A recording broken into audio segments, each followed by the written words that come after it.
أشرقت نفسي بنور من فؤادي حينما رددت يا رب العباد. أعوذ بالله من الشيطان الرجيم. بسم الله الرحمن الرحيم. إن الحمد لله نحمده ونستعينه ونستغفره ونعوذ بالله من شرور أنفسنا ومن سيئات أعمالنا. من يهدي الله فلا مضل له ومن يضلل فلا هادي له. وأشهد أن لا إله إلا الله وحده لا شريك له وأشهد أن محمدا عبده ورسوله. رب اشرح لي صدري ويسر لي أمري واحلل عقدة من لساني يفقهوا قولي. Jazakallahu Khairan. I really am not deserving of these long introductions, but it's very kind of them to say all these nice things about me.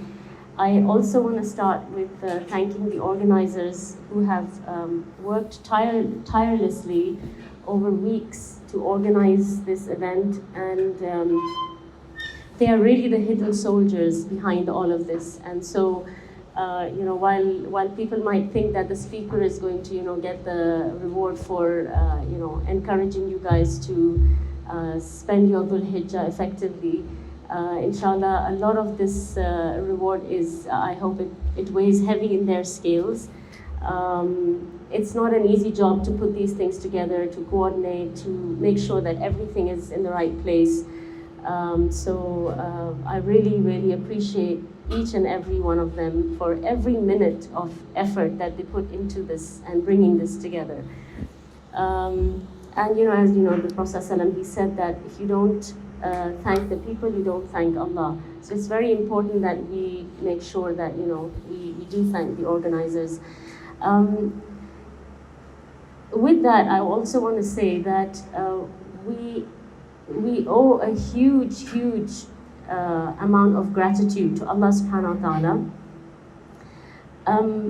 Among all the other blessings that Allah subhanahu wa ta'ala has given us.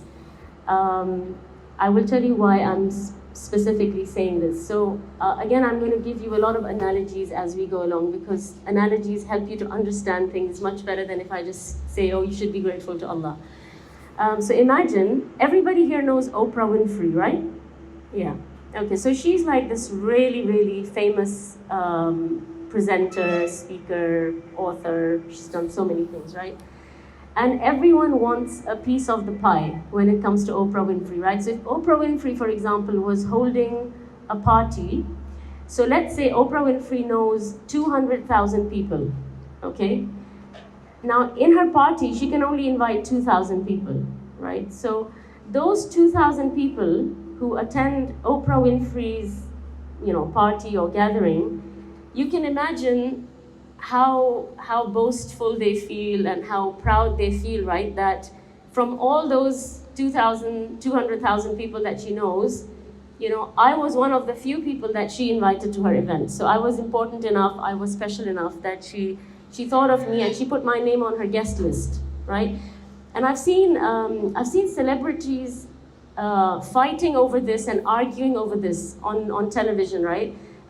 Some celebrity had a party or a wedding and they're saying, oh, why didn't you invite me? And, because it's a matter of image, respect, importance, etc. And that's like, the example that I've given you is like a 0.01% of people that she knows she's invited. So I want you to understand that out of the entire population on this globe, Allah subhanahu wa ta'ala has chosen that small percentage of people to participate in Dhul Hijjah, to take part in giving Dhul Hijjah the importance that it deserves. So I just wanted to say that be grateful, extremely grateful to Allah subhanahu wa ta'ala for being on His attendees list, okay? That Allah subhanahu wa ta'ala, out of the billions on the face of the earth, there's a small percentage that He selected to pay attention to something that is a game changer. And you will see why Dhul Hijjah can be a game changer in your life. Hajj is the last from the arkan of Islam, right? And it strategically comes at the end of the Islamic year, at the end of the Islamic calendar. It's almost like it's something that wraps up or ties up neatly everything that you've been struggling through and trying to do throughout the year. So, recently you struggled and tried to connect with Allah during Ramadan. You tried to recite a lot of Quran. You tried to do as much salah, fasting. We're on a journey trying to get closer to Allah, trying to be amongst the most beloved people to Allah subhanahu wa ta'ala. This is physically a journey to Allah. So I don't know if any of you are actually going for Hajj, but if you are, then mashallah, that's amazing. So this is a physical journey to Allah subhanahu wa ta'ala, but it is also a spiritual journey to Allah subhanahu wa ta'ala. It's like the grand finale, okay, of everything that you've been trying to do. And if you look at Hajj as a physical journey, it's tough. It's very, very tough. People, they have to pep themselves up before Hajj. The people who are actually going physically on Hajj, they need to psychologically, spiritually, physically strengthen themselves because it's going to be tough. It's going to be tough on their wallets. It costs money. It's going to be tough on their bodies. It's going to be tough on their souls. But it's important for us to understand that this is a huge, huge thing that we are trying to do. We are trying to journey to Allah. It's not going to be easy. It's going to be tough. And even spiritually, it is very, very tough to try and do this. Okay? And of course, Allah subhanahu wa ta'ala wants ease for us. But I'm just trying to tell you that Allah, out of His love for us, when you love someone, you prepare them, right? Like as a mother, if you're about to travel and your children are going to be on their own, you're not just going to suddenly pack your bag and disappear. You're going to start telling your children a couple of weeks in advance, right? That I'm going to be leaving. You're going to be taking care of the house. You're going to have to make sure you give breakfast to your siblings. Make sure that you do your salah on time. You're going to do a bit of preparation. You're not just going to get up and leave. That would be almost like mean and cruel, right? Allah subhanahu wa ta'ala, out of His love for us and out of His kindness, He tells us what this journey is going to entail, right? He says, surely, certainly, absolutely confirmed. وَلَنَبْلُوَنَّكُمْ بِشَيْءٍ. He's just going to give you a sample. بِشَيْءٍ. Not entirely, it's not going to in its entirety be, impossible, difficult, horrible, a very, very bad experience. But He's going to give you a taste. بِشَيْءٍ مِنَ الْخَوْفِ. He's going to test you with fear. And fear can be of many types, Sometimes we stay stuck in bad situations just because of fear, because we are scared of change, right? So Allah subhanahu wa ta'ala will test us with fear of different types. You could have fear of the unknown. You could have fear of someone in your life who is, let's say, is a bad or a negative presence in your life. Fear can be of many types. Allah will test you بِشَيْءٍ مِنَ الْخَوْفِ وَالْجُوعِ. And He will test you with some hunger. And you will experience a little bit of all these things during Hajj as well. Think about it, and throughout your life. And hunger can be hunger for many things, not just, when you hear the word hunger, you think of food. You can be hungry for love. All your life, you can just really, really be starving for somebody to pay attention to you. You can be hungry for acceptance. You can be hungry for validation. You can be hungry for many things, including hungry for wealth, hungry for food, hungry for many things. بِشَيْءٍ مِنَ الْخَوْفِ وَالْجُوعِ وَنَقْصٍ مِنَ الْأَمْوَالِ. From, losing wealth. Again, this can come in so many different ways. وَنَقْصٍ مِنَ الْأَمْوَالِ وَالْأَنفُسِ. And loss of life. وَالثَّمَرَاتِ. And loss of fruit or anything that you have put a lot of effort into, but you didn't get anything out of it? Right? You will go through a tough journey on your path to Allah subhanahu wa ta'ala. Allah has already informed us. Don't think you will say La ilaha illallah and you will not be tested.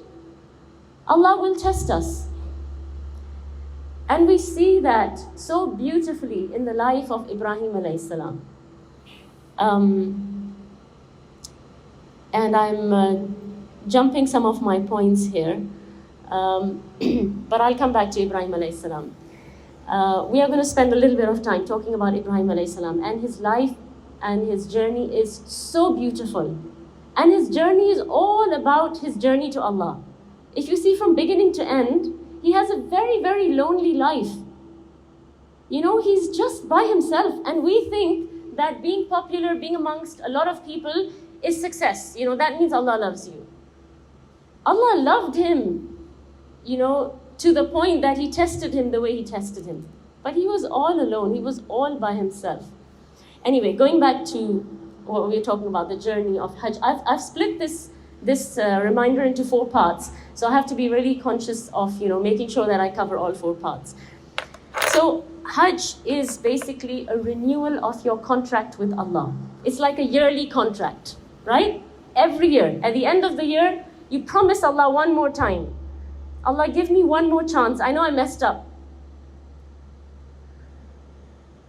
We know, each one of us knows how we've messed up throughout this year, right? So it's like we're saying to Allah, please renew my contract one more time, and I'm going to try this time to make sure that I live my life according to how you want me to live my life, that I do what you want me to do, that I become the person that you love. Right, so we are renewing our contract with Allah subhanahu wa ta'ala, and this we do every year, and that's what this, you could say that this Hajj is, or the season of Hajj is.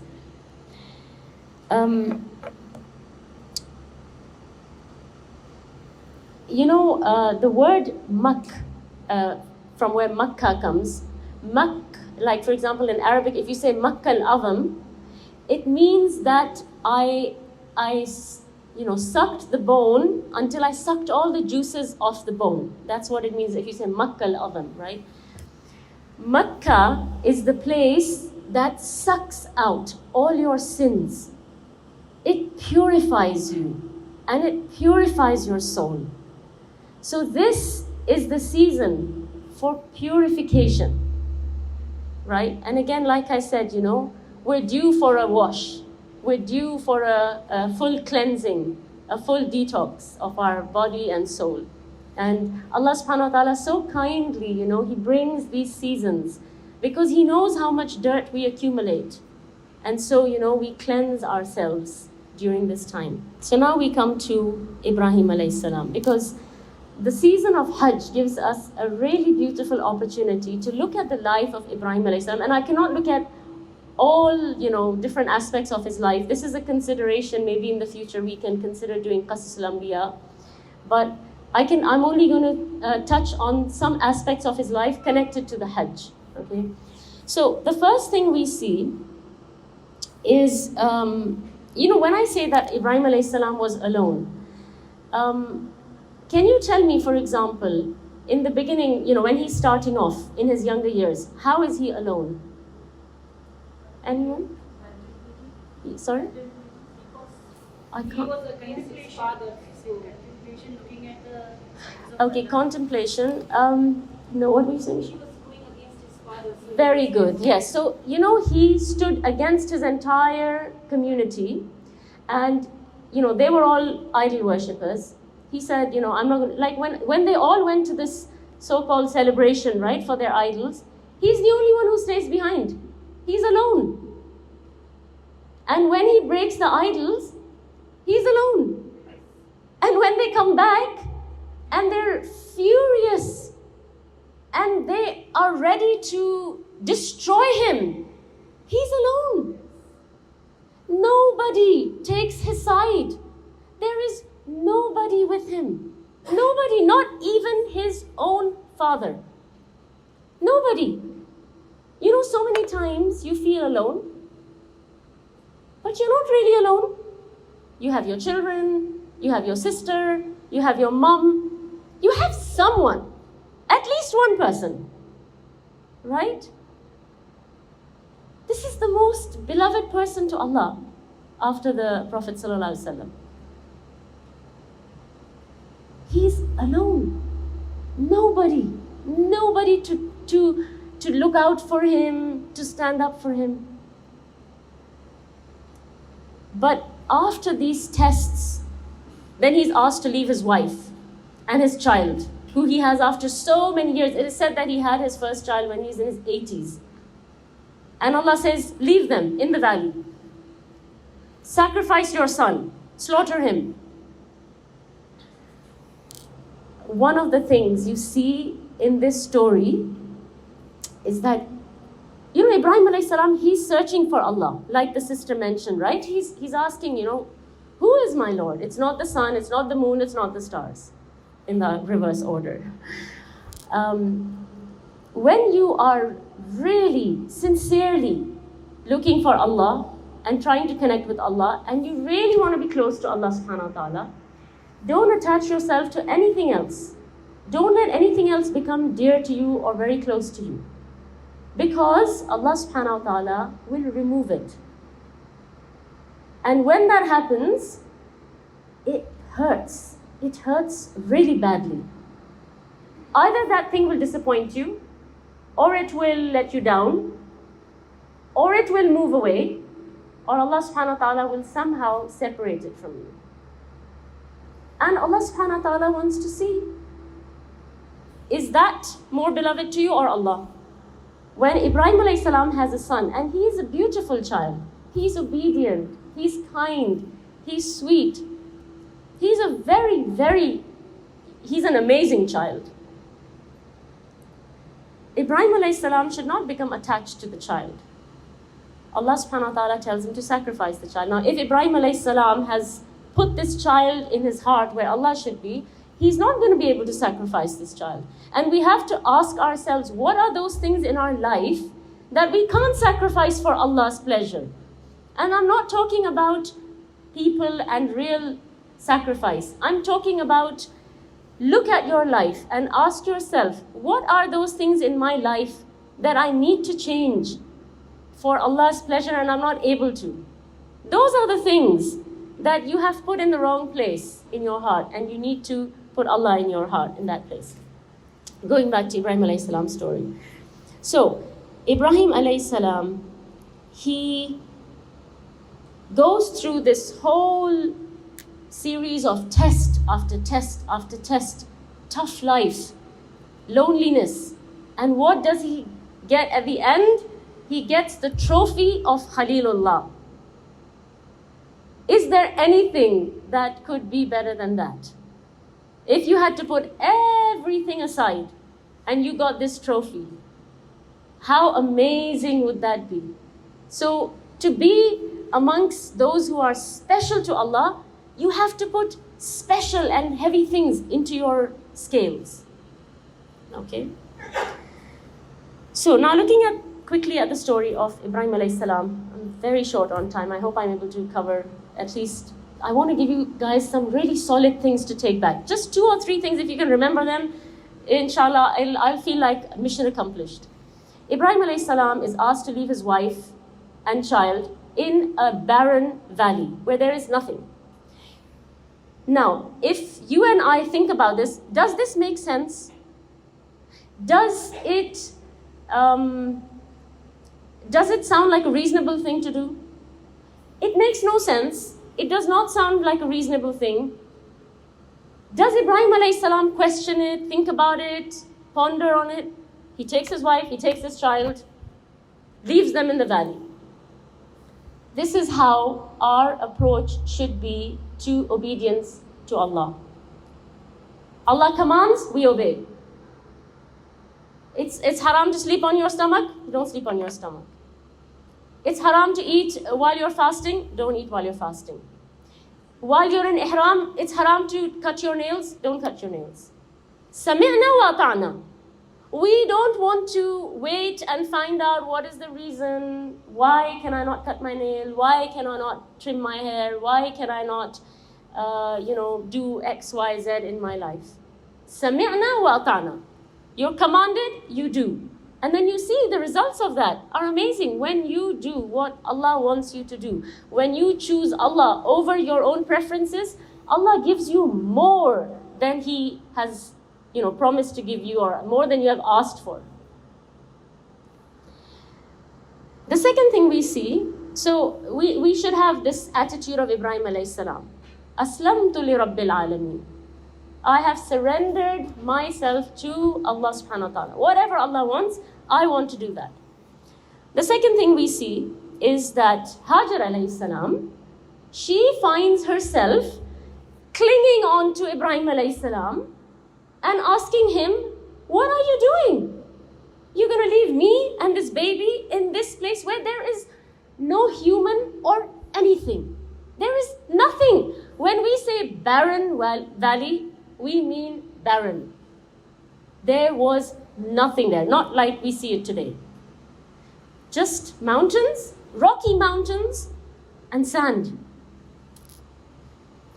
It's not a question of if she and her child will die. It's a question of when she and her child will die. That's the situation, right? She's holding on to Ibrahim alayhi salam and she's saying, what are you doing? He does not even turn around to look at her. He continues to walk while she is holding on to him. She's confused.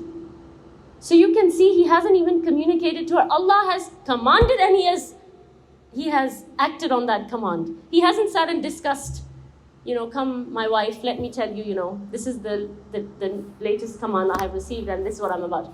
He just gets the command and he does it. Then she asks him what she knows he will answer. She asks him, Ibrahim, did Allah ask you to do this? And he says, yes. That's all she needs to know. That's enough. It's enough to know that this command is from Allah. And he says, and she says, therefore, He will not forsake us. If this is Allah's command, He will not leave us. Her hands are filled with khair. She has good hope in Allah. She has good expectation from Allah. And she has utter trust and tawakkul in Allah. I mean, it's mind-blowing trust. I mean, it's easy for us to read these stories and say, oh yeah, I would have done the same thing. It's easy to sit in an air-conditioned room with our family, our food, our comforts around us and say, oh yeah, I would have done that. Put yourself in that situation. And sometimes we find ourselves in these situations in our life. You feel really, really stuck. Like, how am I ever going to get out of this situation?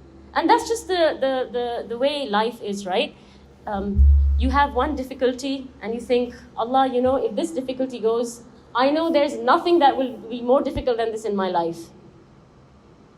And then Allah subhanahu wa ta'ala sends you a hardship that you have never even imagined. And you think, you know what? The previous one was better. This is life, right? It's going to be one curveball after another. So she has utter trust in Allah, and look at the fruits of this level of tawakkul and trust.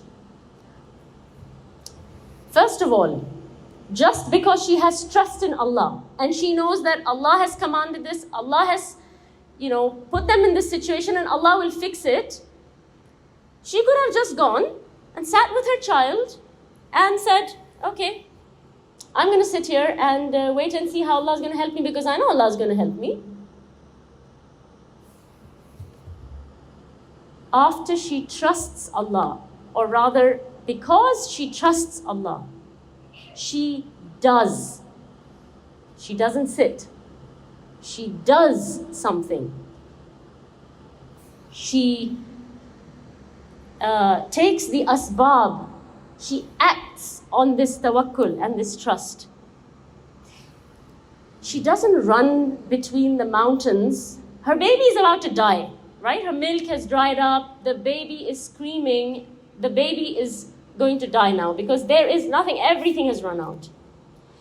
She runs between these mountains. And I want you to think about this, especially when you do Umrah again or if you're going for Hajj. She doesn't run once. She doesn't run twice. She doesn't run 3 times. 7 times while that baby is near death. Most of us mums, our brains will switch off. We won't even know what to do or how to act or, Look at this woman's focus. 7 times, back and forth, and back and forth. What happens to you when you fail in life at anything that you're trying to do for Allah? Once, maybe twice, you'll try again. Pack it up, put it away. You know what, this is not for me. Learning Arabic language, not my cup of tea, I can't do it. I tried once, I tried this course, I tried that course, I tried this institute, it's not for me, put it aside. Memorizing Quran, you know what, I tried for the last 2 years. I'm just not able to do that, put it aside. We give up like this. It's so easy to pack things up and say, I tried. Allah, I tried, I couldn't do it, khalas. I'm going to try something else now. 7 times. And she would have probably kept running until the water came. Don't give up, sisters. If you know what you are doing is pleasing to Allah, if you know this is the thing that will strengthen my connection with Allah, it will bring me closer to Allah. I know I'm struggling. I know this is difficult. Don't give up. Keep trying. Keep going. Keep going. What does Allah do when you keep going? Allah subhanahu wa ta'ala broke the earth and brought out the spring of Zamzam, which is running until today. Allah's bounties are limitless. Our patience is limited. Our ability to persevere is limited. Allah's bounty, Allah's rahmah is limitless. Not only did He give her Zamzam, He gave her Zamzam. It is said that she would receive fruits. Allah subhanahu wa ta'ala, He has His own dimension. He has His own way of doing things. Don't ever limit your dua. There was a time I even posted this on my Facebook once. I should share this story on the group so you can all share it on other groups as well. But there was this sister, and her husband had a heart attack. So he had 4 heart attacks in 24 hours. So he had one, then he had another one, then you can imagine the man's heart was pretty much finished. And they had a big age gap. So she was much younger than her husband. So she made relentless dua to Allah. She said, Allah, just give him 5 more years, and I'll be very, very grateful to you. He died 7 years later. Allah subhanahu wa ta'ala always gives you more than you ask for. But she kicked herself later on. She said, why did I say 5? Allah could have given him 20. Allah could have given him 30. Allah could have made him outlive her. Allah's bounties are not limited. We are limited. Our brains are limited. That's why we can't comprehend Allah's bounties. Really, honestly, it has been very difficult for me to understand how Zamzam is still to this day flowing and providing millions and millions and millions with water. How? Where is this coming from? From the bounties of Allah. Allah's bounties are they're just, they're so vast. Our minds are limited, so don't limit your dua. What else does Allah subhanahu wa ta'ala give her? He fills the hearts of people around her with love. Because imagine there's this woman and this child, who's going to come and, be good to them? They could have been harmed, they could have been hurt, anything could have happened. But the tribe of Jurhum, Allah puts love in their hearts, puts respect in their hearts. They respect her. They give her ownership of this well, right? And they inhabit the city. Allah subhanahu wa ta'ala makes Makkah the most beloved city to him. Right? This was a barren valley, there was nothing there. This becomes the most beloved place to Allah. This is another side point that I have, thought about, that, for those of you who have traveled far and wide, or you have at least seen pictures, right? You've seen pictures of Switzerland, you've seen pictures of New Zealand, right? You've seen pictures of these beautiful, green mountains, lush countries, right? The most beloved place to Allah subhanahu wa ta'ala is this rocky, tough, harsh climate. I mean, when you go to Medina, it's a softer journey, right? Going to Makkah is rough and it's tough and you need to toughen up, and it's even when you see the houses, right? They're like on up climbs, and it shows that people who come here, they only come for Allah. They're not coming for the sights. They're not coming for the sounds. They're not coming for the breeze and the rivers and the lakes. They're only the love of Allah subhanahu wa ta'ala will bring you to this place. So Allah subhanahu wa ta'ala makes this the most beloved place to him. The Kaaba is built at in the same place where, very close to Zamzam. And of course, our Hajj rites today are in the footsteps of Hajar. We celebrate what she did until today. Numerous times. People haven't stopped doing it, right? Umrah and Hajj. Everything in her footsteps. Look at how much honor Allah subhanahu wa ta'ala gave this woman. It's not one thing, two things, three. The list goes on. And of course, subhanAllah, we recite about her and her story until the end of time. Every time we recite in the Quran, we come across this incident.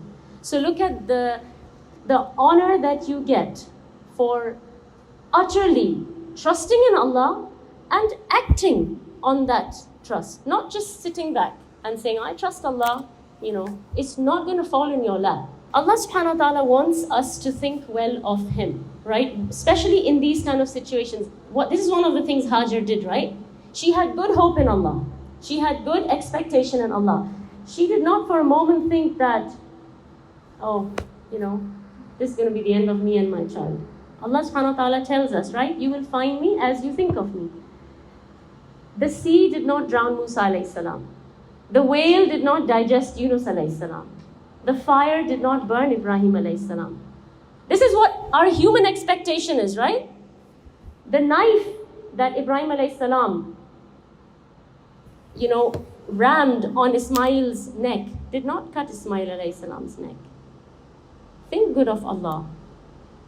Don't limit the good expectation that you have of Allah subhanahu wa ta'ala. The last thing from Ibrahim alayhi salam's life is that Ibrahim alayhi salam 3 times, as he's on his way to slaughter Ismail alayhi salam, Iblis comes to him and he discourages him. And he does his usual waswas, right? He says, who's going to take care of you? You've become old. This is your only child. This is the only source of, some comfort that you have. Don't be silly. You just had a dream. Don't go and kill him. Don't go and slaughter him. He comes at 3 different places. Ibrahim alayhi salam throws these stones at him and he continues. And you see, sometimes I wonder, who's more persistent, Iblis or us? Iblis is persistent. he has taken it upon himself. I will get as many of these people as I can. He is more persistent and thorough in his promise, sometimes I feel, than we are, right? But Ibrahim alayhi salam's iman and his connection with Allah subhanahu wa ta'ala is much stronger. So Ibrahim alayhi salam overcomes these whispers. I mean, if you think about it, it's a very, very delicate balance, right? You're going to slaughter your son and someone's telling you, don't be stupid, are you stupid? And you're thinking, yeah, am I being stupid? So, whatever you're trying to achieve for the sake of Allah, as difficult as it may be, it might be going against the flow, it might be this, it might be that, Shaitan is going to come to you, he's going to tell you, look, you can do other things. He knows how to appeal to each of us. So he knows, for example, if he goes to, Rabina and says, stop praying, she's not going to stop praying. So he's going to make, he's going to achieve that in other ways. He will make her delay it. He will make her lazy. He will make her think, I have to get up and make wudu again. Maybe I'll just join. He will do other things. He knows how to approach each of us. He knows what our, weak parts are. So in our life as well, every time Iblis comes, Shaitan comes and discourages you, he will try to make you lose hope. This is his greatest tactic, to make you lose hope, to make you feel like, I can't do this. I really wanted to, but I can't. We have to throw these spiritual, stones, as we still do during the rites of Hajj, and, say, A'udhu billahi minash shaitanir rajeem, and continue, persevere in your path, in your journey to Allah subhanahu wa ta'ala. So now we're going to move on to talking about Dhul Hijjah. And what is Dhul Hijjah, and why is Dhul Hijjah such a great time? Now, I want you to think of the most important day in your life. So for some of us, it could be the day I got married. For some of us, it might be the day you had a child. Yes? Somebody wants to say? Anybody want to give examples of what you feel was like the most important day in your life? Yeah, graduation, very good. I remember the day I graduated, I just thought, okay, alhamdulillah, I've achieved the purpose of my life now. The medical degree was not a walk in the park. But yeah, these are the times when you feel this day will go in history, right? The days of Dhul Hijjah are more important, more precious than any of these examples. Okay?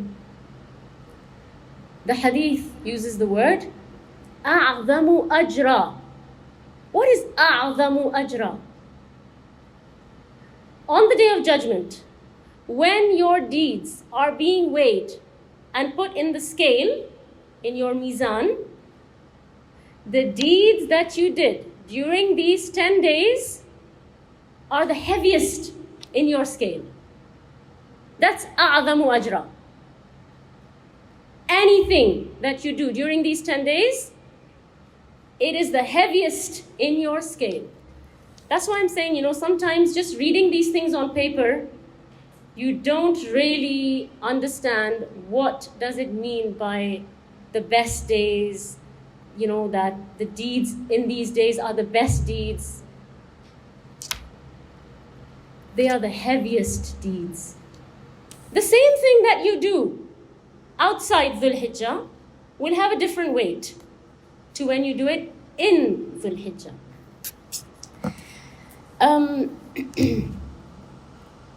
Ibn Abbas radiallahu anhu narrated, reported, the Prophet sallallahu alaihi wasallam said, no good deeds are better than what is done in these first 10 days of Dhul Hijjah. Some of the companions of the Prophet sallallahu alaihi wasallam, especially the ones who knew the merits of jihad. Jihad is the peak of the matter. You are giving your life for Allah subhanahu wa ta'ala.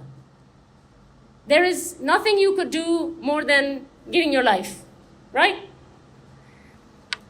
They knew what jihad is, right? They said, not even jihad in the way of Allah.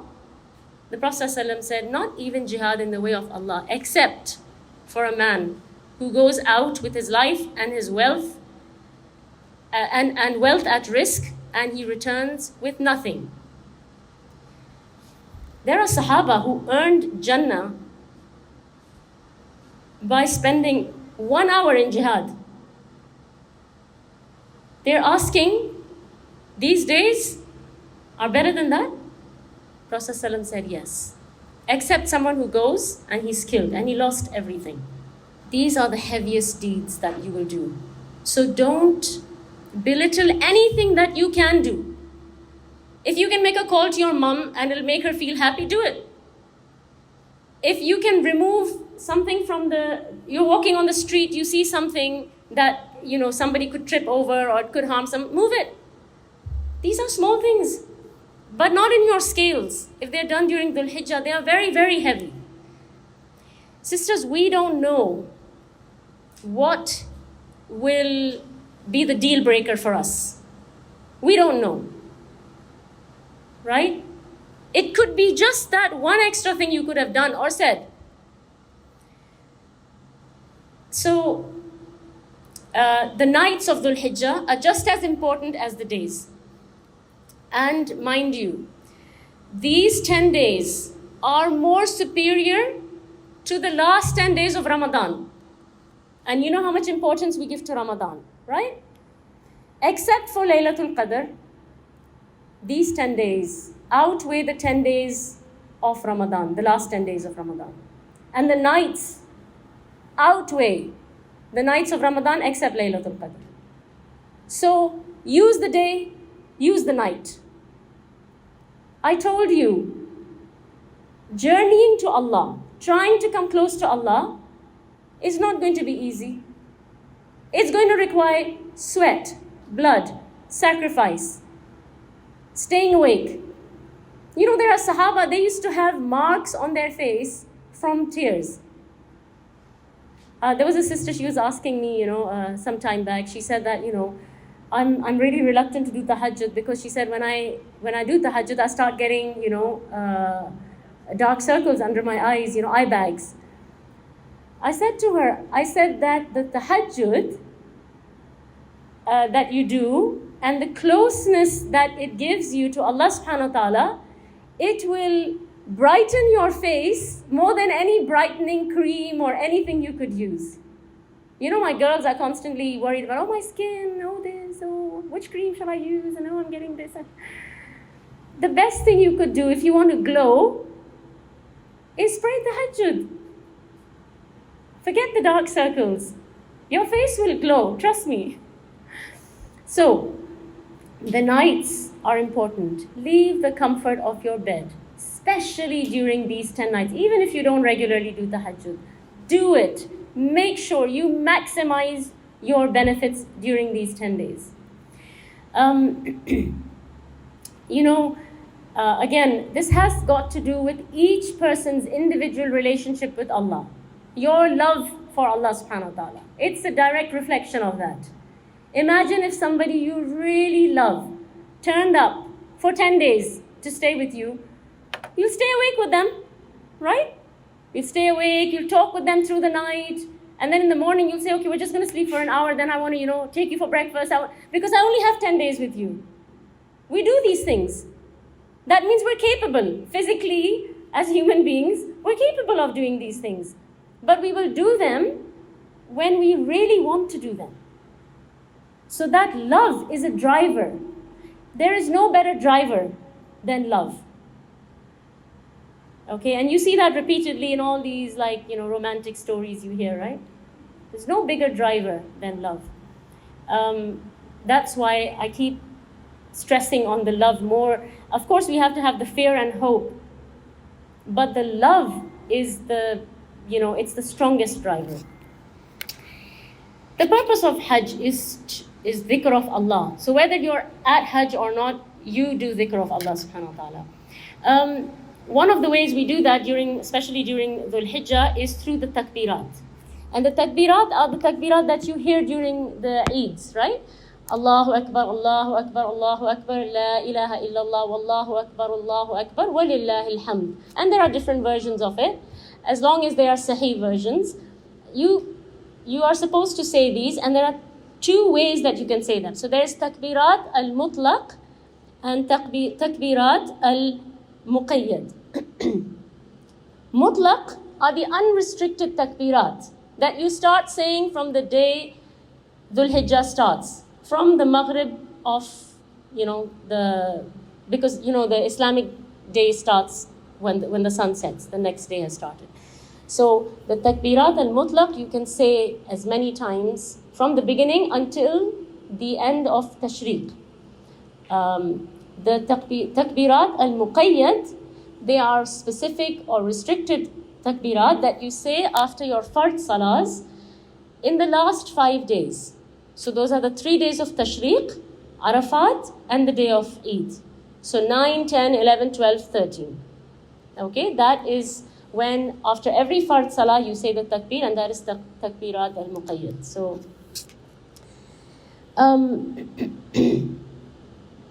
during these days, position your heart correctly. Be as sincere as you can. Be sincere with Allah, Allah will be sincere with you. When we try to do something and we say, I really tried, I couldn't do it. It's not because you couldn't do it, it's because you didn't really try. Because if you really try, you will do it. And you will see examples of that in your life. I really need a haircut. Next week, you got a great haircut. How did that happen? The scissors didn't fall into your house. You really wanted that haircut, so you went and you got it, right? I really need to get a dress for such and such celebration. Okay. In the next 3 days, voila, beautiful dress in your wardrobe. You went to the shops, you killed yourself, you got blisters in your feet, but you got your dress. What I'm trying to say is, I really need to lose weight. 2 months, 3 months, 6 months, you put on more weight. You didn't really want to lose weight. If you really wanted to lose weight, you would have lost weight, right? If you really want to come close to Allah, you will come close to Allah. Be sincere with Allah, and Allah will be sincere with you.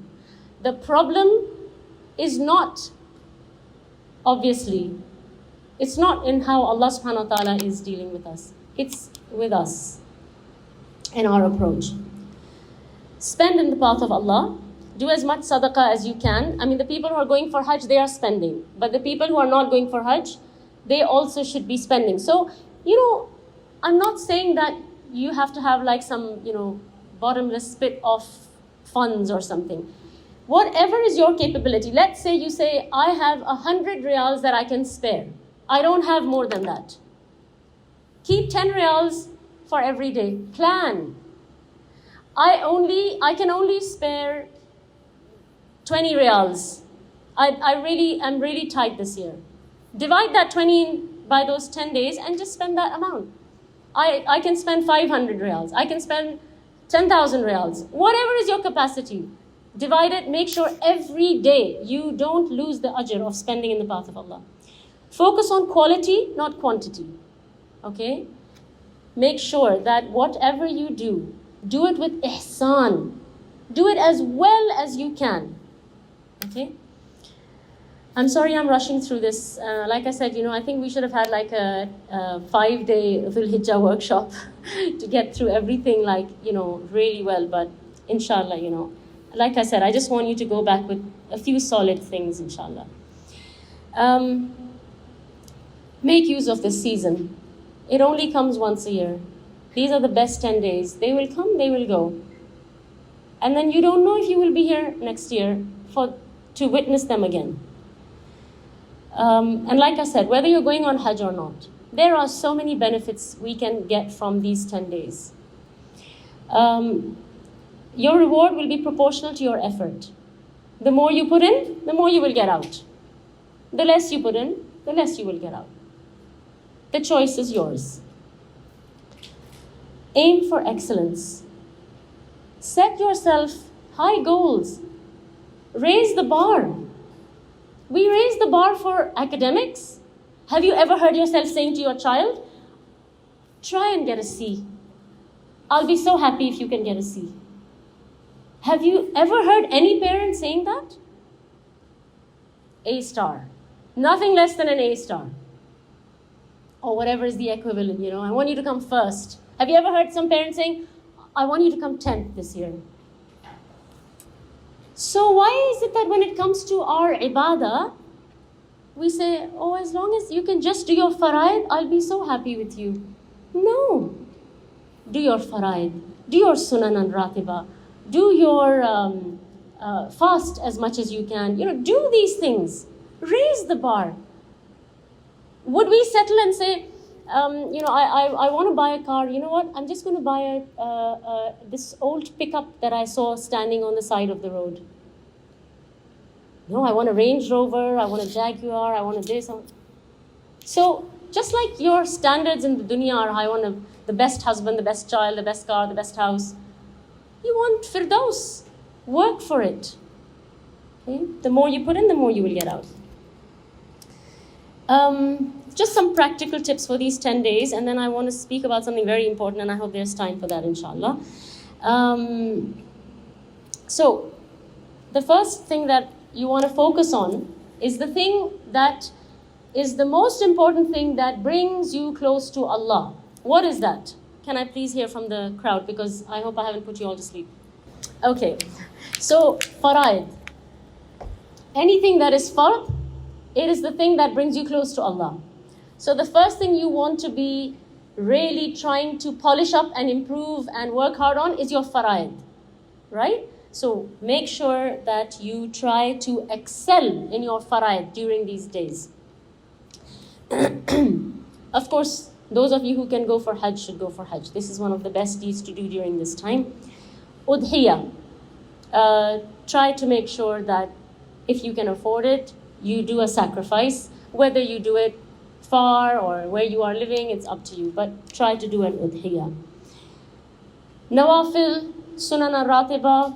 Try and get into the habit of praying regular sunnah prayers around your fard prayers. Okay? The sunnah prayers, I know that, they're not fard prayers.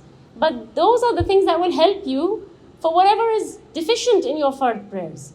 You don't want to, it's like, when you do an exam, right? And at the end of the exam, there are 3 bonus questions. These bonus questions are not there to make your life hell. These bonus questions are there to help you. So if you really messed up in your exam, but you managed to do the bonus questions, you might come out at the top. These are your bonus questions, these sunan ar-ratiba. They are there to help you out. They're not there to make your life difficult. So get into the habit of doing them. You don't want to turn up on the day of judgment, your salah is deficient, you're stuck. You can't move. No one is going to be able to move until they have accounted for their salah. So get into the habit of doing your sunan al-ratiba. And this is the best time to do it, because these sunnahs will weigh heavier in your scales, remember? Recite a lot of Quran. You did a lot of Quran in Ramadan. Maybe you became rusty. Maybe you regressed. This is the time to push yourself again. Try and do a khatma. Make an effort. 3 juz a day. If not 3 juz a day, 1.5 juz a day, 2 juz a day, 1 juz a day. But give yourself a target according to your capability. And be realistic. Like if you know that my Quran recitation really needs to improve, make that a goal. I need to try and improve my Quran recitation. But this time, I will recite 3 juz of the Quran during these 10 days. And this is how I will divide it. Every day I will read 4 pages. Or I will read 3 pages. Or whatever it is. Okay? So, as much as you can, recite Quran. Tahleel, takbir, tasbih, tahmeed. Say as much as you can. Subhanallah, Alhamdulillah, La ilaha illallah, Allahu Akbar. As much as you can throughout the day, standing, sitting, driving, washing dishes, ironing, eating, whatever, Just remember Allah as much as you can. These are the days to remember Allah. I told you, Hajj is for dhikr of Allah. Whether you're at Hajj or at home, remember Allah as much as you can. And these are the best ways to remember Allah subhanahu wa ta'ala. Dua, and we will talk more about dua in the last portion that I have. Sadaqah, honor your parents as much as you can. Silatul Rahim, keep your ties with your relatives. Just call, send a message, salam, send them a gift, send them a basket of fruits. These are all good actions. Sadaqah is not only with money. Sadaqah is with words, with actions, with your behavior. Behave well. Try and improve your akhlaq even at home. Istighfar. Make a lot of istighfar during this time. And try to do as much of Amr bil Ma'ruf and Nahi anil Munkar as you can. Command the good, forbid the evil. Advise people if you can, etc. Okay. Somebody, one of the scholars in the past, he said the travelers to Hajj are many, but the doers of Hajj are very few. Just like I said to you in the Salah workshop, there might be a row of 1,000 people standing in Salah. Each person's Salah has a different value. It has a different price tag. So the people who go for Hajj are millions. But the people who actually do this Hajj and, whose Hajj actually goes to Allah subhanahu wa ta'ala, they are few. So during these days, try to be the person whose ibadah is accepted and goes to Allah. 5 minutes? Okay. The most important thing I wanted to talk about, one of the most important things, everything when I was preparing this dars, right, I'm telling you, I was just shrinking and thinking, oh my God, I can't talk about this. So I'm really giving you the cream of everything, is the day of Arafah. The day of Arafah is extremely special. Allah subhanahu wa ta'ala swears by it in the Quran. Right? Allah says, بعد أعوذ بالله من الشيطان الرجيم بسم الله الرحمن الرحيم والفجر وليال عشر والشفع والوتر. Allah swears by Fajr, and He swears by the 10 nights, and the scholars explain that this is the nights of Dhul Hijjah. والشفع is the day of Udhiyah, the day of Eid, the 10th. والوتر, and that is the day of Arafah, the odd day, the 9th of Dhul Hijjah. Anything that Allah subhanahu wa ta'ala swears by has a special station. It has a special place. It's not like anything else. Anything that Allah swears by. Again, this is the day to reconcile with Allah subhanahu wa ta'ala. The Sahaba and some of the scholars in the past, they would reserve their most important du'as for this day. This is the day of dua. The Prophet ﷺ during Hajj, he combined Salah during Hajj, he combined Dhuhr and Asr. He did that to free up the time for dua, so that the rest of your time is for dua. The Prophet ﷺ himself, he was sitting on his mount and he was making dua. He did not stop making dua. He continuously made dua. His whip fell. He kept one hand up and he picked up his whip. He did not put his hands down until the sun set on the day of Arafah. Sisters, don't put your hands down until the sun sets on the day of Arafah. If you can seclude yourselves from Asr to Maghrib, please try and do that.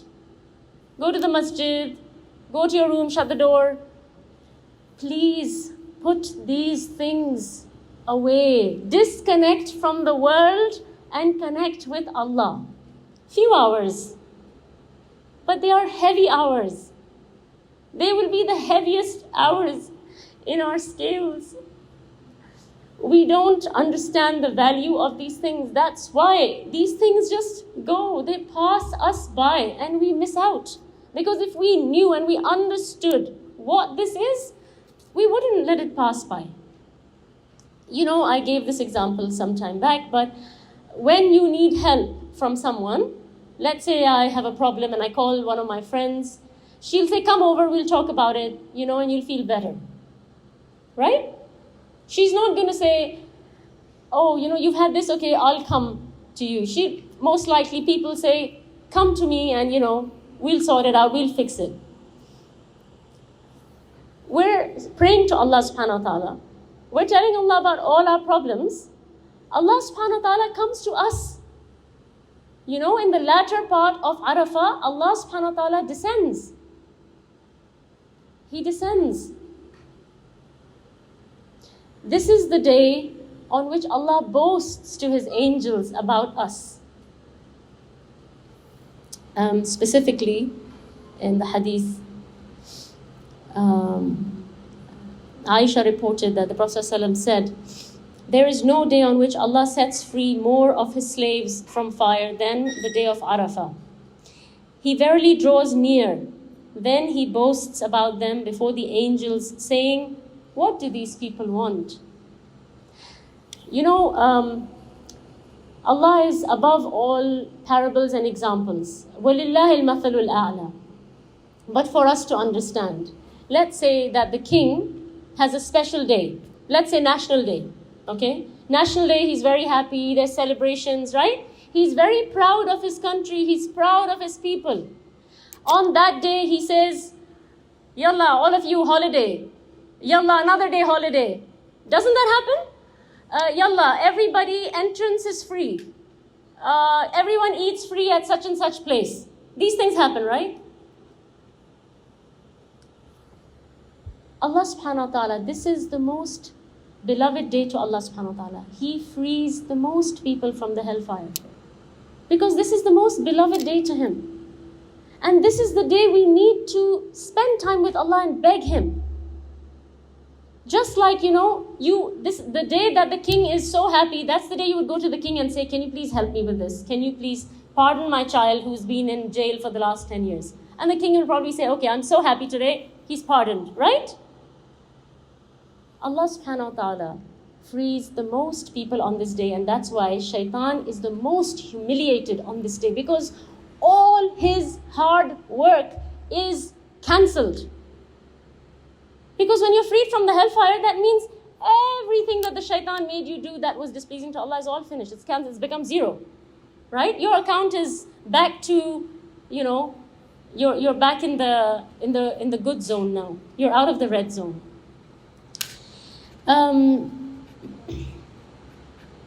Okay. So I don't have much time. I just want to mention just a couple of things quickly. One of the things that I wanted to mention is the saying of La ilaha illallah wahdahu la sharika la lahul mulku wa lahul hamdu wa huwa ala kulli shay'in qadir. Say a lot of this, especially on the day of Arafah, and think about what you are saying. When you say La ilaha illallah wahdahu, you have negated everything else. Everything else, the importance of everything else is zero compared to Allah. When you say La ilaha illallah wahdahu, only your focus is on Him. The most important thing is Allah subhanahu wa ta'ala and what He wants from you. Nothing else is more important. Wahdahu la sharika lah. Nothing else comes close to that focus and importance. Lahul mulk. His is the dominion. It makes you realize how pathetic you are. It makes you realize how insignificant you are. We think so much of ourselves, my house, my this achievement, my that achievement. Nothing. Lahul mulk wa lahul hamd. And the praise is for Allah subhanahu wa ta'ala. He deserves that praise. Everything is His. Wa huwa ala kulli shay'in qadir. That should tell you that like I said to you earlier, Allah's ability and His bounties are limitless. Our minds are limited. So when you ask Allah, He is ala kulli shayin qadir, He is capable of all things. You know, we search for the night of Qadr because we don't know when it is, right? But it's a very special night. The day of Arafah is known, and it's the best day. It's the most beloved day to Allah subhanahu wa ta'ala. So use it. Don't waste a moment, especially like I said, from Asr to Maghrib. If you can seclude yourselves. You know, we get bored and we think, okay, I've been making dua for 30 minutes now. Maybe I'm going to check my messages. Maybe I'm going to go and have some water. I'm going to check on my kids. I'm going to ask my husband if he needs anything. We get bored because we live in this time where, you know, we're used to these TikTok and Instagram and 2 seconds, 3 seconds, 5 seconds. You know, I mean, my kids make videos and send them to me and I think, I just blinked my eye and it's gone. So, you know, we get bored quickly because we've become, our brains have become accustomed to like this quick changes, you know. So if you get bored, switch from dua to La ilaha illallah wahdahu la sharika la lahul mulku wa lahul hamd wa huwa ala kulli shay'in. Spend some time saying that. Then switch to Quran, recite some Quran. Then switch to Salah. Go online, give some sadaqah. Call your mom, speak to her. What I'm trying to say is change your activity if you have to, but spend this time as much as you can in dua and ibadah. That is all I wanted to really share with you. I wanted to leave some time for questions. Inshallah, so you know, don't fall short on this day. Wa subhanakallahumma wa bihamdik ashhadu an la ilaha illa anta astaghfiruka wa atubu ilayk. Anything good I have said is from Allah subhanahu wa ta'ala, and any mistakes I have made or anything incorrect I have said, it is from myself. May Allah subhanahu wa ta'ala make us successful during these days. May Allah subhanahu wa ta'ala grant us all an accepted 10 days of Dhul Hijjah. May Allah subhanahu wa ta'ala facilitate these days for us and make it easy for us to draw close to Him. And may Allah subhanahu wa ta'ala put sincerity in our hearts and make us amongst those who are with the Anbiya and the Nabiyeen, the Shuhada, the Salihin, and the highest of the highest ranks of people. You know, there was a man, he came to the Prophet ﷺ and he said, when is the hour? And Prophet ﷺ said, what have you prepared for it? Because the important thing is not really when it is what have you done for it? He said, I have not done anything except that I love Allah and His Messenger sallallahu alaihi wasallam. And the Prophet ﷺ said, you will be with those whom you love. So whatever you do during these days, do it with love. Don't do it as a burden. Do it with love, and inshallah you will get the fruits of it. May Allah subhanahu wa ta'ala accept this from all of us. So, question. The first question is the day of Arafah during Hajj in Saudi Arabia can be different in other countries. So which one to follow? Allah knows best. I've always really not liked this question and this idea, but I would think that, you know, the day Hajj is taking place, when the day of Arafah takes place, you know, in that area, because Hajj is specifically in a certain area, right? It's not everywhere. So I would definitely give it that importance according to the Hijri calendar that's followed in the place where Hajj is done. Allah knows best. I will look into this some more, but personally, you know, that's what sits well in my heart. That Hajj is done in a specific place. This is where, you know, we should really follow the date. Okay. There are many questions about period and irregularity of periods during these days. We will post the answers in the group because I'm short of time, and we need to have a quick break and the next reminder within 5 minutes. Okay. I'll just give a generic answer for those who are either on their period or they are confused whether it's their period or not. Mostly, you know, spotting and these kind of things, they're usually due to hormonal imbalances and withdrawal. So they're not necessarily always a period. You know, if you are in doubt, I think it's safer to go ahead and fast and do whatever you have to do. Even if you're not fasting and praying, I've told you a list of things that you can do, right? Tahleel, takbir, tahmeed, these things don't require wudu. saying a lot of La ilaha illallah wahdahu la sharika la lahul mulku wa lahul hamdu wa huwa ala kulli shay'in qadir, istighfar, dua, sadaqah, Quran. These are all things you can do. So there is a plethora of things you can do if you are not praying. So, Jazakallahu Khairan, sister. May Allah increase in your time, knowledge, and Allah provide us capability to fulfill what you have advised us. Thank you. This is a break for like 10 minutes. وآخر دعواهم أن الحمد لله رب العالمين.